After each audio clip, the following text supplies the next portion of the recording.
इकडे ठाकरेंची शिवसेना आणि भाजपामधला संघर्ष दिवसेंदिवस तीव्र होत चाललेला आहे। मात्र असं असताना सुद्धा संजय राऊत यांनी भाजपाचे माजी मंत्री सुधीर मुनगंटीवारांचं कौतुक केलेलं आहे। युती तुटू नये यासाठी मुनगंटीवार आग्रही होते असं वक्तव्य राऊतांनी केलं आहे। राज्यातील राजकारणात जोरदार राजकीय संघर्ष पाहायला मिळतोय।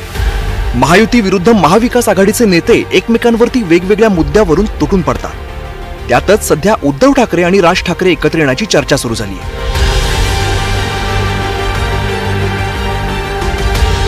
ब्रँड ठाकरेचा राज्यात आजही दबदबा आहे। हे दोन्ही ठाकरे बंधूंना दाखवून द्यायचं आहे। त्या दृष्टीने दोन्ही पक्षातील नेते प्रयत्न करतायत। इतकंच नव्हे तर सत्ताधारी महायुतीतील नेत्यांनीही त्यासाठी शुभेच्छा दिल्या।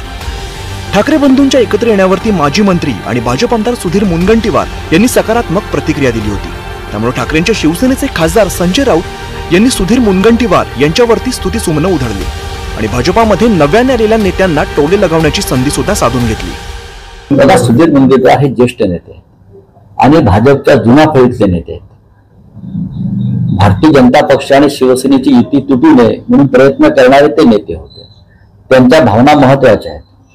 ते नवीन भाजपच्या पिढीला कळणार नाही, ते बाहेरून आलेले आहेत। त्याच्यामुळे सुधीर भाऊ जे बोलतायत ते त्यांनी स्वागत करतो। संजय राऊतांच्या निशाण्यावरती सातत्याने सत्ताधारी पक्षाचे नेते असताना त्यांनी सुधीर मुनगंटीवार यांचं कौतुक केलं।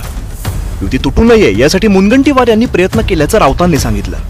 त्यामुळे सुधीर मुनगंटीवार काय म्हणतात याकडे सगळ्यांचंच लक्ष लागलं होतं। धन्यवाद। थोडंसं आजकाल राजकारणामध्ये एकमेकाविषयी चांगलं बोलण्याची पद्धत आता ही दुर्मिळ होते आहे आणि आता या वातावरणात त्यांनी जर कौतुक केलं असेल तर मनापासून धन्यवाद। सुधीर मुनगंटीवार यांनी संजय राऊतांना धन्यवाद दिले। सध्याच्या राजकीय वातावरणात सत्ताधारी आणि विरोधकांमध्ये वैर निर्माण झालंय।